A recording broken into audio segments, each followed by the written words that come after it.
God walks in his vineyard. What does he see? There's a parable in Luke chapter 13 called the parable of the barren fig tree. It's an interesting parable when you stop and consider it and what it says. Let's begin in verse 6. He spoke this parable. A certain man had a fig tree planted in his vineyard, and he came seeking fruit on it and found none. And he said to the keeper of his vineyard, "Look, for 3 years I have come seeking fruit on this fig tree and find none. Cut it down. Why does it use up the ground?" But he answered, the keeper of the vineyard, and he said to him, "Sir, let it alone this year till I dig it around and fertilize it.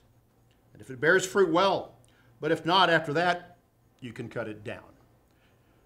Cutting down a tree, cutting down a fruit tree, a fig tree, any type of tree that doesn't produce the fruit it's supposed to is a very serious matter. What Jesus is talking about here in this context is the subject of repentance and change. And it's a rather stark picture here, the idea that giving an order to cut down a fig tree. I've had to cut down not fig trees, but fruit trees in my property in the past that just were not producing any longer. And you look at it and you wonder, what could I have done? What could have been done differently? Is there any hope here? And sometimes you have to come to realize that you just got to cut it down because it's taking up space, it's taking up ground, and something else could be put there that will produce, and you have to come to a point where you, in a sense, move on.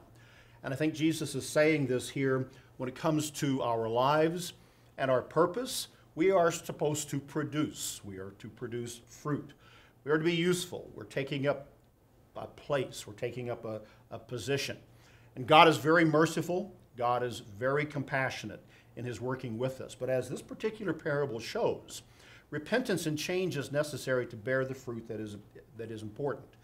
And Christ here kind of plays the role of the owner of the vineyard and the keeper of the vineyard, kind of a dual role in this particular parable.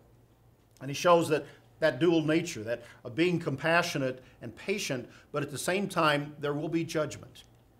And so there's a warning here in that the fig tree is given one more year to be worked with, pruned, fertilized, and to hopefully produce. God does that with us. And to read something like this is to cause us to put it down, stand back for a moment, think about our life, and recognize change is possible with God's help and with God's direction.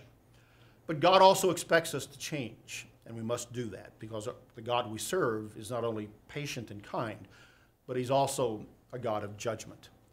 And so, as this parable shows, God walks through his vineyard.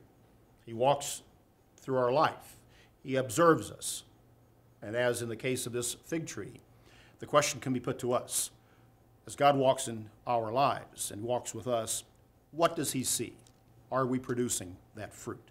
It's a lesson for us all to consider and to ask ourselves. That's BT Daily. Join us next time.